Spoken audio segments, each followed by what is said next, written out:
ती आपण जपली पाहिजे। आणि आज जे सोशल मीडियावर अमेरिकेचं जे काही आपल्यासोबत जे काही समन झाले की आपल्या जर गावात यायचं असेल तर आपल्याला एक पावती फाडावी लागते किंवा आपल्याला एक चार्ज असतो।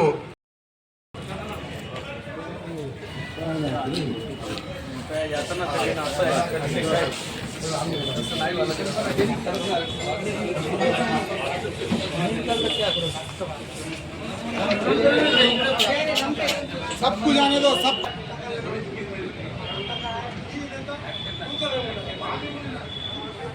अध्यक्ष या ठिकाणी सपकाळला आम्ही नांदेडमध्ये येऊन देणार नाही।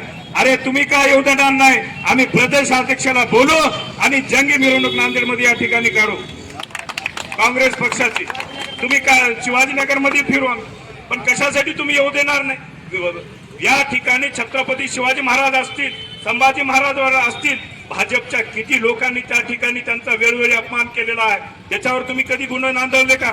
त्याच्यावर कधी तुम्ही कारवाई केली का?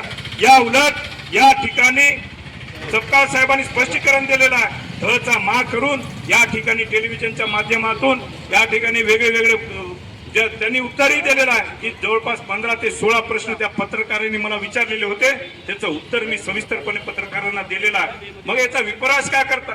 त्यामुळं येणाऱ्या काळात निश्चितच नांदेड जिल्हा काँग्रेस कमिटी कोण्याही प्रकारे मागे राहणार नाही। त्यांनी जर या ठिकाणी अशा प्रकारे वागत असेल तर जशाच तसे उत्तर देण्याची धमक नांदेड जिल्हा काँग्रेस कमिटीमध्ये आहे।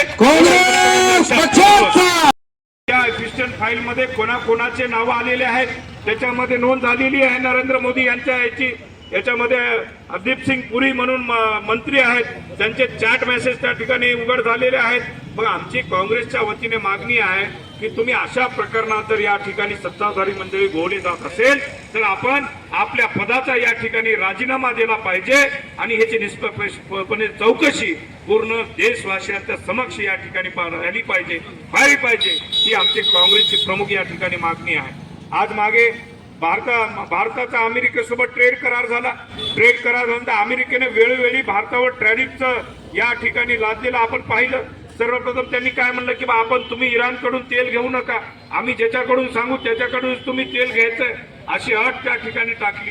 आणि त्या ठिकाणी आपले पंतप्रधान नरेंद्र मोदी यांनी त्यांच्यासोबत करार केला की भारतामध्ये जे काही भाजीपाला असेल, जे काही पीक असेल, त्याच्यामध्ये भात आहे, मका आहे, सोयाबीन आहे, कापूस आहे, जे काही शेतकऱ्यांनी भारतीय शेतकऱ्यांनी जे पिकवलेलं जे पीक आहे ते जर आपल्याला अमेरिकेत पाठवायचं असेल त्याच्यावर 11% टेरिफ आपल्याला त्या ठिकाणी द्यावं लागेल। आणि अमेरिकेत जे पिकलेलं आहे फळभाजीपाला असतील, जे पीक असेल ते जर अमेरिकेतून आपल्या भारतात जर आणायचं असेल त्यांना 0% टेरिफ। हा कुठला न्याय झाला? मला तर म्हणायचंय की आपल्या या केंद्र सरकारनं या भारतातल्या शेतकऱ्यांना देशोधडी लावण्याचा प्रकार केलेला आहे। हा ट्रेड निवळ फसवेगिरी ट्रेड आहे आणि याच्यामुळं आपला भारतातला शेतकरी हा देशोधडीला राहिल्याशिवाय राहणार नाही। या ट्रेडच्या माध्यमातून उघड झालेला आहे। आज अनेक गोष्टी या ठिकाणी सरकारच्या माध्यमातून होत आहेत। आपण बघू शकतो की वेळोवेळी दडपशाही करणं, वेळोवेळी विरोधी पक्षाला दाबण्याचा प्रकार या ठिकाणी आहे। आज पण आमचे राहुलजी गांधी यांनी जे संसदेत मुद्दे केले, उपस्थित केले, माननीय पंतप्रधान यांची हिंमतच झाली नाही की राष्ट्रपती पदाच्या जे अभिभाषण आहे त्याला उत्तर देण्याची माननीय पंतप्रधानाला हिंमत झाली नाही आणि आमच्या विरोधी पक्ष नेत्याच्या डोळ्यात डोळे घालण्याची ताकद त्यांच्यामध्ये राहिली नाही। त्यांची मान या ठिकाणी शर्मेने खाली झालेली आहे। आमची काँग्रेसच्या वतीने आम्ही मागणी करत आहोत की माननीय पंतप्रधान महोदयांनी तात्काळ या ठिकाणी राजीनामा दिला पाहिजे। देशाला अशा प्रकारचा जर पंतप्रधान राहिला असेल, सुरक्षेच्या दृष्टीने अन्नभिन्न असतील, या ठिकाणी ट्रेडच्या माध्यमातून शेतकऱ्यांना देशोधडीला लावण्याचं काम पंतप्रधान महोदयांच्या माध्यमातून जर होत असेल तर पंतप्रधानांनी त्वरित या ठिकाणी राजीनामा दिला पाहिजे आणि आपल्या देशाला वाजवलं पाहिजे। हे आम्ही म्हणत नाही, हे प्रत्येक भारतीय ते सामान्य नागरिक, शेतकरी, व्यापारी, कष्टकरी हे सर्वजणांची मागणी आहे।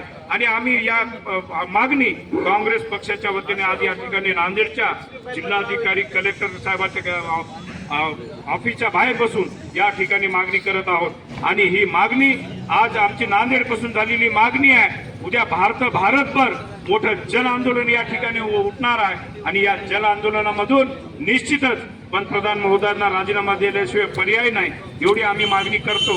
आज खरं तर आमच्या या सगळ्या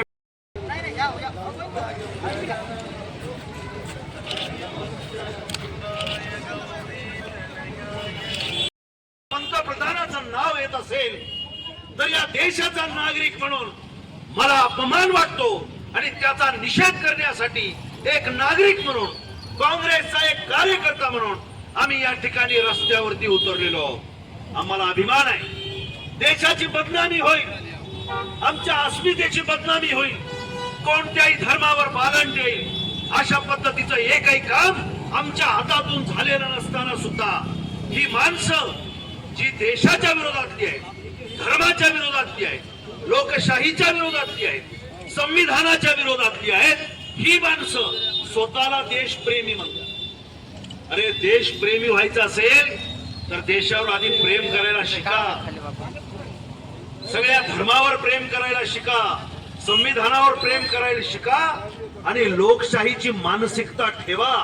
त्याच वेळेला देशावरती प्रेम करता येतं. बांधवांनो, एप्स्टीन फाईल मध्ये आपल्या पंतप्रधानाचं नाव 33 वेळेला येतं.